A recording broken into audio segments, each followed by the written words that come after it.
16번. 예약을 하고 도착한 고객의 호텔의 사정으로 인하여 이미 만실이 되었기 때문에 객실을 배정하지 못할 경우 고객을 다른 호텔로 안내하는 서비스는, 여러분 아까 전에 제가 설명했던 리퍼럴 호텔 경영 방식 얘기를 했죠. 소형 호텔 또는 중형 호텔들이 서로 계약을 맺고 공동 마케팅, 공동 세일링, 또 공동의 어떤 정보를 공유하는 거, 이런 것들을 아까 리퍼럴 방식이라고 했는데 이런 것들, 그리고 처음에 소개했던 오버부킹에 대한 얘기, 초과 예약에도 설명을 했죠. 그쵸? 초과 예약이 했기 때문에 여러분들이 만실이 되는 거예요. 초과 예약을 했기 때문에 만실이 돼서 그 사람이 늦게 도착을 안 해서 다른 손님을 초과 부킹으로 해서 초과 부킹으로 해서 예약을 받아서 그냥 객실에 머물게 했는데 그 사람이 굉장히 늦게 도착을 했어요. 체크인 시간보다 10시간이 늦게 도착했다. 그러면 딱 갔는데 자기 객실이 없는 거야. 고객들이 일단 놀라는 거죠. 그러면 호텔 측에서 사실 미안한 게 있어요. 왜냐면 예약이 되어 있으면 그 다음날까지 호텔은 사실 이 고객이 예약한 자기 거거든요. 하지만 일정의 호텔의 규약에 보면 실제로 오버부킹에 대한 초과 예약에 대해 나와 있습니다. 일정 시간 내에 도착하지 않으면 호텔 내에서는 다른 고객들을 받을 수 있다라는 그런 게 나와 있거든요. 대신에 기분 나쁘잖아요. 거기 온 고객은 기분 나쁘기 때문에 턴어웨이 서비스라고 해서 다른 호텔, 자기들 호텔보다, 예약한 호텔보다 조금 더 급이 높거나 아니면 그 호텔의 객실보다 훨씬 좋은 객실로 안내해주는, 그리고 예약을 해주고 거기까지 차로 친절히 그런 뭐 픽업까지 해주는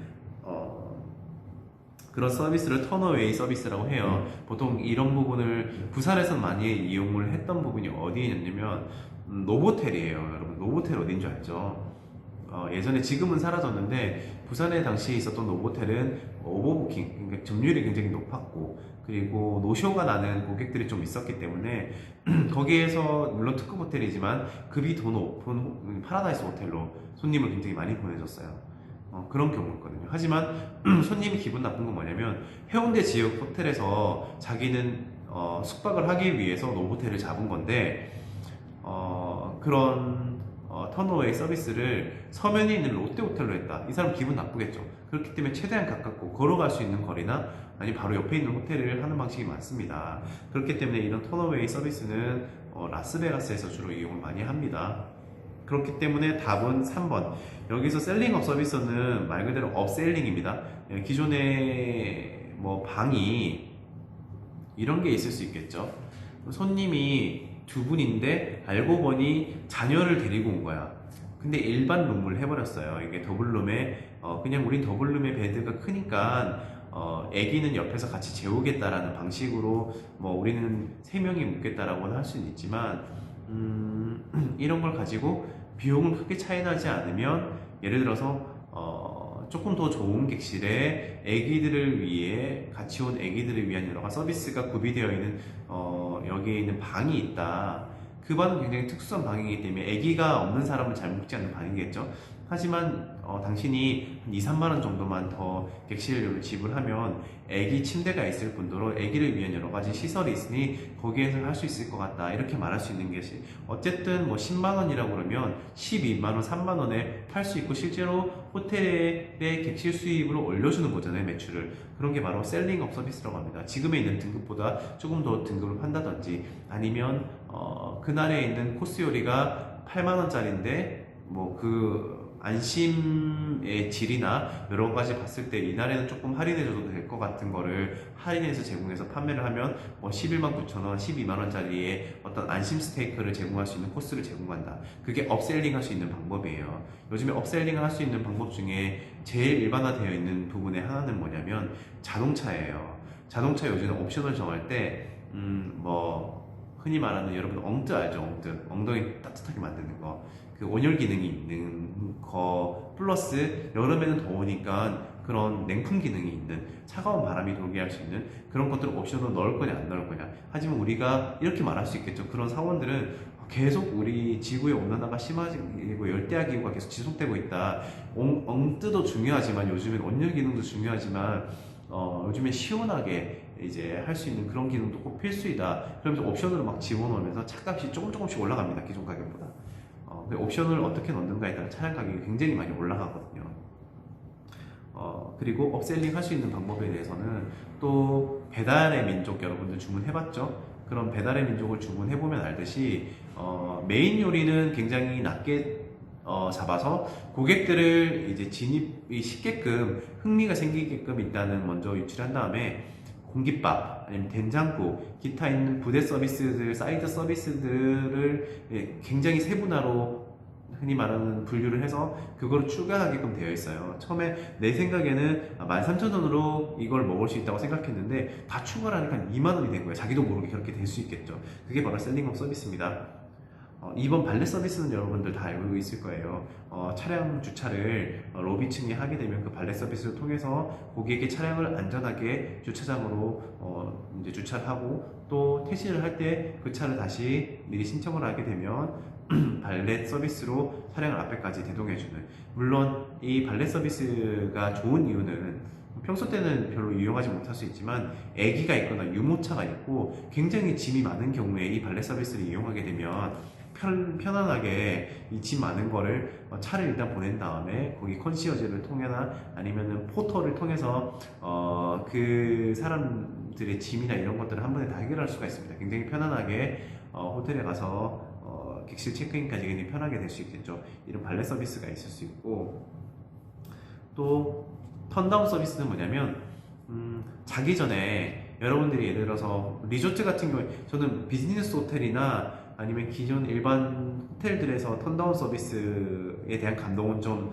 잘 모르겠고, 저 같은 경우에는 리조트에 힐링하러 그냥 간 리조트 같은 경우에 턴다운 서비스는 굉장히 유용할 것 같아요. 그리고 실제로 그런 경험도 있고, 리조트 같은 경우에는 외부로 많이 이렇게 돌아다니는 것보다는 제가 느꼈던 클럽메드 이제 턴다운 서비스에 대해서 일단 말씀을 드릴게요. 다른 곳에 많이 돌아다니기보다는 리조트 내에서 있는 시설을 굉장히 호캉스라 그래서 많이 이용을 하죠. 다른 다양한 서비스가 외부에 다니는 것보다 굉장히 준비가 많이 되어 있고요. 그런 걸 즐기기에도 사실 부족한 서비스거든요. 그렇게 지치다 보면 리조트 내에 객실에 가서 또 낮에 잠을 자기도 하고, 그리고 밤이 되면 한번 나가볼까 하고 외부로 나갔다 온 사이에 보면 호캉스는 객실이 깨끗할 리가 없거든요. 막 침대에서 뒹굴고 거기서 왔다 갔다 하고 뭘 사용하고 먹고 이렇게 하기 때문에 사실 빨리 방이 지저분해집니다. 낮 시간 동안에 굉장히 방이 지저분해져 있는데 내가 저녁을 먹으러 갔다 온 사이에 들어오게 되면 안에 침구류나 청소 상태가 굉장히 깨끗하게 되어 있어요. 자기 편안한 상태로 되어 있고요. 그게 턴다운 서비스의 기본이기도 하고, 거기에 입구 쪽 고리에 턴다운 서비스를 요구한다고 이렇게 걸어 놓습니다. 그건 무료입니다, 여러분. 걸어 놓게 되고 턴다운 서비스가 딱 완료가 되어 있어요. 클럽메드 같은 경우에 제가 감동받았던 게 뭐냐면 턴다운 서비스가 다 되어 있는 상태에서 침구도 굉장히 안정적으로 다 정리가 되어 있고 조명도 굉장히 은은하게 틀어져 있었고요. 그리고 그 위에 뭐가 있었냐면 스윗한 밤이 되라고 초콜릿을 굉장히 로이스 초콜릿 있죠. 거기에서만 나는 이제 그 나라에서만 나는 로이스 특유의 초콜릿이 4조각이 이렇게 되어 있어요. 그 4조각을 가지고 이렇게 침대 위에 올려져 나 있더라고요. 포장을 한 상태로. 그리고 편지 한 통이랑 그걸 보면서 와, 진짜 서비스가 턴다운 서비스 하나로 이렇게 만족도가 올라갈 수 있겠구나 라고 한 그런 기억이 있습니다. 그게 바로 자기 전에 침구류나 여러가지 청소 상태를 재정비해주는 서비스를 턴다운 서비스라고 합니다. 그래서 턴어웨이 서비스랑 턴다운 서비스랑 여러분들 혼동하지 않길 바랍니다. 그래서 답은 턴어웨이 어쨌든 서비스입니다. 기존의 호텔이 오버부킹이 되어 있을 때 늦게 도착한 고객들을 다른 호텔로 인계해서 더 좋은 호텔이나 아니면 더 좋은 호텔의 컨디션에 있는 객실에게 주는 그런 서비스를 턴어웨이 서비스라고 합니다. 여러분들 이거는 기억하시기 바랍니다. 자, 17번 관광객 이용시설업의 종류를 옳게 나열한 것은, 여러분들 이거는 외우셔야 돼요. 아까 초기에 제가 이게 들어가기 전에 여러분들 나중에 우리가 대학에서 졸업을 하고 호텔에 취업을 하든 관광업에 취업을 하든 이 분류에 대해서 여러분들 굉장히 잘 알고 있으셔야 될 것 같아요. 왜냐면 여기는 법규긴 하지만 구분에 대한 유형에 대한 분류에 따라서 여러분들 할 수 있는 일들이 굉장히 많아요. 그렇기 때문에 반드시 실무에서 필요한 내용이니 이거를 외워두시길 바랍니다. 답은 1번입니다. 전문 휴양업, 종합휴양업, 야영장업, 관광 유람선업, 관광 공연장업, 여러분들 꼭 외우시길 바래요. 아, 참고로 여러분들 관광객 이용 시설업이라고 하는 것은 뭐냐면 관광객을 위해서 그 위락시설 내에 오락, 휴양, 그리고 F&B, 그러니까 먹는 음식, 기타 숙박 등 이 모든 것을 2종 이상, 그러니까 숙박이 되든지 위락시설이 되든지 숙박이 되든지 휴양이 되든지 아니면 휴양이 되든지 오락이 되든지 음식이 되든지 휴양이 되든지 이 2종 이상의 관광객을 위해서 목적으로 만들어진 그런 시설을 말합니다. 그게 바로 관광객 이용 시설업이거든요. 2종 이상의 업이 묶여서 들어가게 되는 형태를 말합니다. 그렇기 때문에 관광객 이용 시설업의 개념에 대해서 이해를 하셔야 되고, 여기가 어떤 종류로 되어 있는지도 여러분들 반드시 외우셔야 돼요. 이 문제 생각보다 많이 나오고 여러분들 실제로 자격증 취득에서 힘든 경우가 있습니다. 외우시길 바랍니다. 18번, 호텔 체인 본사가 호텔 소유주에게 체인 브랜드의 사용과 다양한 서비스를 제공해주고 호텔 소유주는 그에 대한 대가로 비용을 지불하여 경영권은 소유주에게 있는 경영 형태는, 여러분들 답은 뭘까요? 아까 전에 말했죠? 프랜차이즈 방식에 대해서 조금 말했습니다. 일단 답은 4번이에요. 1번은 간략하게 설명하면 위탁 경영 방식이에요. 소유주가 따로 있고 이제 전문 경영인에게 이 호텔을 맡기는 경우죠. 그 경영 계약이라고 하고요. 그래서 경영 수수료를, 흔히 말하는 매출에 대한 순수익이 낮다, 순수익에 대한 수수료를 경영을 하는 그런 경영주에게 줄 수 있고요. 소유주랑 경영주가 분리되어 있는 상태예요. 경영주에게 수수료로 지급하는 경우도 있고요. 그게 바로 경영 계약이고요. 죄송합니다. 소유지경은 그냥 체인이지만 체인 오퍼레이션 중에서 개인 호텔의 체인이에요. 그렇기 때문에 이 소유지경은 자기가 소유하고 있는 형태이고, 또 소유하고 있는 형태에서 다른 쪽 이제 뭐죠? 소유인데 체인이기 때문에 자기가 모두가 주인인 형태인 거예요. 호텔이 5개가 있으면 이게 프랜차이즈는 본사가 따로 있고 아니면 여기에 있는 소유주가 다 따로 있고 여기에 있는 경영 방식이나 노하우를 전해주는 방식인데, 소유지경은 5개 호텔이 있다 그러면 체인식으로 다 묶여서 자기가 모두 소유주인 호텔을 말하는 거예요. 흔히 말하는 직영이라고 하죠. 직영이랑 프랜차이즈랑 다르거든요. 직영은 자기가 주인이고 프랜차이즈는 자기가 주인이지만 그 경영 방식이나 이런 서비스를 프랜차이즈 본사에게 맡기는 형태예요. 그렇기 때문에 여기서 소유직영은 또 아니다. 3번 임차 방식 여러분들 헷갈릴 수가 있는데 이건 부동산의 개념이에요. 임차 방식은 뭐냐면, 예를 들어서 어떤 자본가가 건물을 지었어요. 호텔 목적으로 한 건물을 그냥 짓는 거야, 그죠? 건물을 짓는 거고, 이 사람은 아예 호텔로 임대를 하려고 짓는 거예요. 호텔로 일단 임대를 해서 다 만들어서 거기에 호텔을 경영을 할 사람을 할 사람과 직원들에 한 그런 법인체를 정하는 거예요. 그럼 법인체가 호텔 법인체가 있으면 여기 만들어진 호텔 빌딩에 그냥 임대를 하는 거예요. 임대. 여러분 쉽게 생각한다면 뭐가 있냐면, 여러분들 기숙사에 돈 내고 지금 거기 살고 있죠. 그쵸? 그러면서 거기 안에 권리를 가져가잖아. 거기 공부할 수 있는 권리도 있고 씻을 권리도 있고 잠잘 권리도 있고, 그 권리는 적어도 여러분들이 비용을 지불하는 한 다 자기의 권리거든요. 그리고 누구나 함부로 문을 열고 들어올 수 없는 거또 마찬가지고요. 그렇게 쉽게 생각하면 호텔 법인이 그런 건물 안에 들어가서 경영을 자기 마음대로 할 수 있고 임대료만 지불하는 거예요. 그 전체 건물을 호텔을 빌리는 데를, 건물을 빌리는데 월에 3천만 원 정도 하게 되면 그 3천만 원을 그냥 임대인한테 주는 거예요. 그런 형식이 임차 방식이고요. 프랜차이저 방식은 여러분들 알고 있죠? 프랜차이즈 방식은 본사가 따로 있고 프랜차이저가 있고 프랜차이지가 있습니다. 그런 관계에서 어떤 프랜차이저가 가지고 있던 여러 가지 노하우나 경영 방식을 아직 경험이 없는 프랜차이즈에게 전수를 해주고 여기에 대한 경영에 대한 것들을 계속 사실은 간섭이 아닌 간섭을 하고 컨트롤을 해주는 단계입니다.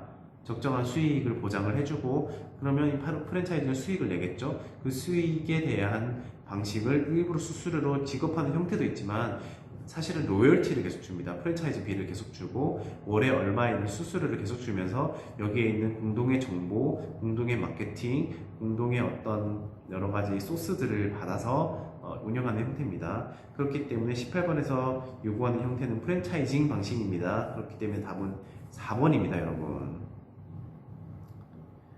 자, 19번. 호텔 프런트 오피스 서비스 근무자의 직무 내용으로 올바르지 않은 프런트 오피스 직무자래요. 1번부터 보겠습니다. 벨 어텐던트라고 있죠. 이게 포터라고도 하고요. 어텐던트라고 벨 어텐던트라고 합니다. 고객의 가방 운반, 객실 안내, 세탁물 접수 및 배달. 이게 영국에서는 포터라고 그럽니다. 그래서 이런 것들도 프런트 오피스 서비스 근무자 직무 내용입니다. 이게 뭐 돌아가면서 직무 변환이 일어날 수도 있고요. 부서는 호텔 프런트 오피스 부서입니다.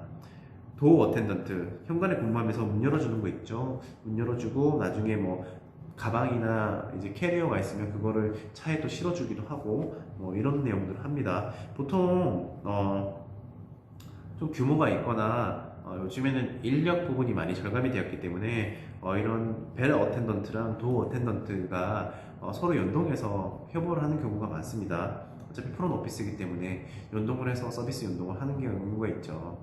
요즘에 왜 그러냐면 호텔을 예약을 하더라도 예전에는 일일이 가서 그런 서비스를 신청을 했었어야 되고 전화로 예약을 했었어야 되는데 이제는 온라인상에서 예를 들어서 당신 발레 파킹 이용 서비스를 할 거냐 아니면 벨 어텐드나 도어 어텐드 서비스를 풀 패키지를 이용할 것이냐 해서 이런 서비스를 신청하면 도착했을 때 이 고객의 차 넘버를 보고 예약한 사람이면 바로 뭐 어쨌든 온라인이 워낙 잘 되어 있기 때문에 IT가 이런 서비스들이 다 등록이 되어 있기 때문에 그냥 뭐 체크인 할 필요도 없이 자동 체크인이 다 되어 있고 카드 오픈이 다 되어 있고 그냥 거기서 포터나 벨 어텐던트나 도어 어텐던트가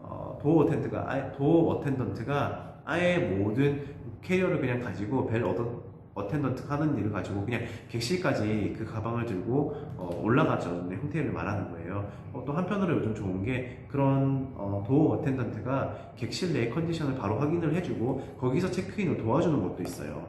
그렇기 때문에 요즘에 또 원스톱 서비스라고 해서 이제 경계가 많이 부서에 대한 경계가 많이 사라지고 있는 형태예요. 프론 오피스는. 그렇기 때문에 프론 오피스 서비스 근무자의 내용으로 맞다. 그리고 4번 컨시어지의 형태는요, 프론 오피스 여기 서비스 데스크가 있잖아요. 크게 체크인하는 곳이라고 여러분들 많이 알고 있죠. 바가 있으면 그 옆에 작게 컨시어즈라고 해서 별도의 연단처럼 생긴 부스가 있고 조금 더 클 수도 있고요. 컨시어즈라고 적혀 있습니다. 이 컨시어즈는 프론트 오피스 소속이고요. 식당 예약이나 극장 및 스포츠 게임표 구매, 교통편 예약들 소식 되게 많이 하기도 합니다. 또 때로는요, 우리가 여행을 하고 체크아웃 때 짐이 많잖아요. 그죠? 짐이 많은 경우에 그 짐을 보관해 주기도 하고 또 뭐 그거를 보관을 해준 다음에 요즘에는 컨시어지 서비스 중에 풀 컴플리트리 서비스라고 해서 이런 컨시어지 보관하다가 자기가 공항 시간에 늦어가서 호텔에 도착하지 못할 것 같아. 그러면 컨시어지에 연락을 해서 저 유료로 뭐죠? 자기 캐리어를 공항 C2 출입구로 보내줄 수 없겠냐라고 전화를 하게 되면 일정한 비용을 받고 어차피 셔틀이 계속 공항이랑 호텔이랑 셔틀이 운영하기 때문에 거기에 그 짐을 실어서 또 배송을 해주기도 합니다. 그 파라다이스 호텔은 그런 서비스가 부산에 있어요. 그래서 그런 서비스를 제공하기도 합니다. 답은 3번이에요. 운송용어 요원. 고객의 차량을 대신 주차하여 고객에게 편의성을 제공하고 호텔 서비스의 고급스러운 이미지를 강화시켜준다. 발레 서비스가 있죠, 여러분. 발레 서비스는 이거는 뭐 별도입니다. 프론 오피스에 소속되어 있는 곳도 있어요. 하지만 대부분이 이거는 요즘에는 특히 큰 회사들은 큰 호텔들은 그런 건 아니지만 작은 호텔이나 비즈니스 호텔들은 이 뭐 주차 쪽 있죠. 주차를 이제는 전문 기업체에 맡깁니다. 주차 전문 기업체에 별도로 맡겨서 법인이 그냥 따로 거기 주차 대행 서비스를 호텔 쪽에 다 제공을 해드립니다. 그렇게 하고 거기에서 있는 주차 서비스 대행에 대한 여러 가지 수익이 나는 부분 있죠. 그거를 이제 일정 수수료를 호텔에서 주차 쪽에 주기도 하고요. 그리고 거기에서 초과로 생긴 뭐 주차비에 대해서 수익을 또 가져가기도 하고 그런 형태로 보통 운송 요원이 사용하기도 합니다. 그래서 이거는 프론오피스에는 운송 부분, 운송 요원 부분, 차량 주차하는 부분, 주차부는 파킹 부서나 메인테넌스 부서는 여기 프론오피스에 소속이 되어 있지 않아요. 그렇기 때문에 답은 3번입니다. 자, 20번. 호텔의 재무 비율 분석 중 활동성 비율을 옳게 설명한 것은 자, 재무 비율 분석은요, 여러분, 유동성, 성장성, 활동성, 수익성으로 구분됩니다. 밑에 여러분들 이거는 해설을 참고할 필요가 있을 것 같아요. 이 식이 너무 좀 길기도 하고 여러분들 재무 비율 분석은 회계는 사실 공식을 이해하는 부분도 되게 중요한데 이거를 먼저 숙지를 하고 숫자를 계속 도입하다 보면 여러분들 자동적으로 이해가 되는 거예요. 재무 비율 분석이나 이런 것은 이론만으로는 될 수는 없고 계속 여러분 수치를 입력을 해봐야지 익히게 되는 거고 비로소 전체적인 흐름을 이해하게 되는 거예요. 회계나 재무는요 숫자를 놀이를 계속 해봐야 돼요. 대입을 해야 되는 거고 이론만 들으면 절대 이해가 되지 않는 게 회계 쪽입니다. 재무 쪽이고. 그래서 여기에서 옳게 설명한 것은 호텔의 재무 비율 분석 중에 활동성 비율을 설명한 것은 뭐냐면요. 사실 기업이나 호텔이 소유하고 있는 어떤 자산이 있거든요. 자산은 여러 종류가 인적 자산이 있을 수도 있고, 호텔 내에 객실 자산이 있을 수 있고, 아니면 뭐 F&B 자산, 여러 가지 자산이 굉장히 많거든요. 그런 자산들을 얼마나 효율적으로 이용하고 있는지에 대한 비율을 말해주는 거예요. 그렇기 때문에 답은 1번이 되겠죠. 그렇기 때문에 여러분들 이게 외울 수 있는 것들을 꼭 외우시길 바랍니다. 21번. 세계 관광기구 중 가장 많은 회원수를 가진 여행업자들의 단체로서 회원 상호 간의 이익을 옹호 촉진하며 협회 윤리 규정을 존중하고 불필요한 경쟁을 방지하기 위한 목적으로 1931년 창설된 기구는 이것도 사실 암기 문제입니다. 여러분들 세계에서 가장 큰 여행업자들 단체가 있는데 그게 미국에서 시작됐어요. 1931년 미국에서 시작됐고 ASTA라고 해서 아메리카가 들어갑니다. 아메리칸이 반드시 들어가고 아메리칸 소사이티 오브 트래블 에이전트라고 해서 이게 미국 관련한 것들이 생기게 되면서 아유들이 사실 많이 생기게 되거든요. EATA 같은 경우는 이스트 에이시아입니다. 그게 약자고 또 WATA가 있는 와타라는 곳이 있는데 이게 월드 어소시에이션 오브 트래블 에이전시라고 해서 이게 월드가 들어갔다고 뭔가 되게 클 것 같지만 월드도 물론 크죠. 세계는 크지만 미국 쪽이 가장 큰 협회를 가지고 있어요. 이 앞에는 미국이 들어가 있지만 전 세계에 있는 여행 관련한 협회들이 이 미국에 대한 정보도 되게 많이 받고요. 미국이 워낙 세계적으로 활동하는 영역이 크기 때문에 이 ASTA 부분이 굉장히 큽니다. 그리고 파타는 뭐냐면 아태관광진흥기구입니다, 여러분. 파타 굉장히 많이 보게 될 건데 사실 우리가 ASTA 여러분들 업계로 가시면 어느 업계로 가실지는 모르겠지만 사실 동아시아 쪽에서는 우리 퍼시픽 아시아 쪽에서는 파타를 더 많이 보게 됩니다. ASTA는 월드 클래스긴 하지만 파타가 실질적으로 여행업계나 이런 쪽에 더 많이 접하게 될 거고요. 파타 관련한 관광진흥기구, 아태관광진흥을 하기 위한 여러 가지 기구죠. 여러분들 컨벤션에서는 이카나 UI가 있듯이 동아시아 쪽에서 이런 관광 진흥을 하기 위한 기구로는 파타가 있습니다, 여러분. 하지만 파타가 답은 아니고요. 여기에서 설명하는 것은 1931년에 만들었던 미국에 있는 미국 여행 협회를 설명하는 것은 바로 1번입니다. 그래서 답은 ASTA 1번. 자, 22번. 다음 중 호텔의 컨벤션 유치를 위한 적극적인 노력으로 적합하지 않은 것은 호텔이 컨벤션에 있는 업무에 관한 호텔도 컨벤션 업무를 보죠.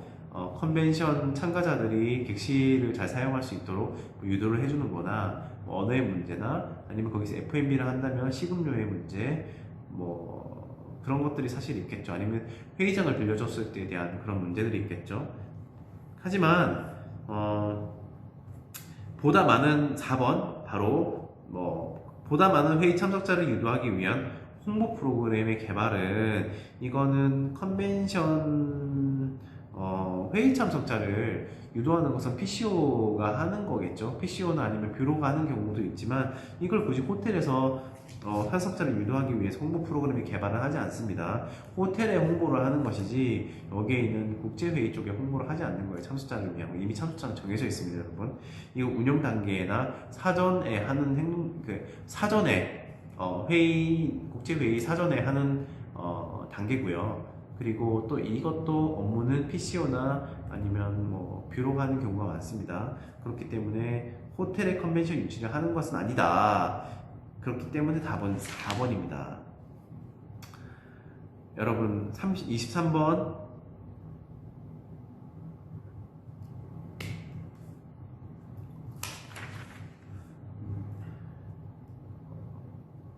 이번 시간에는 22번까지는 할 거고요. 이제 다음에 23번부터 다른 쪽 보면은 호텔 관련한 거나 아니면 관광 관련한 것들이 좀 중복해서 나오는 경우도 있고 좀 섞여서 나오는 경우가 있습니다, 여러분. 이런 것들을 이제는 다음 시간부터는 예전에 한 것처럼 진도를 빨리 좀 나가면서 설명보다는 문제 핵심적인 부분을 좀 파악하면서 넘어갈게요.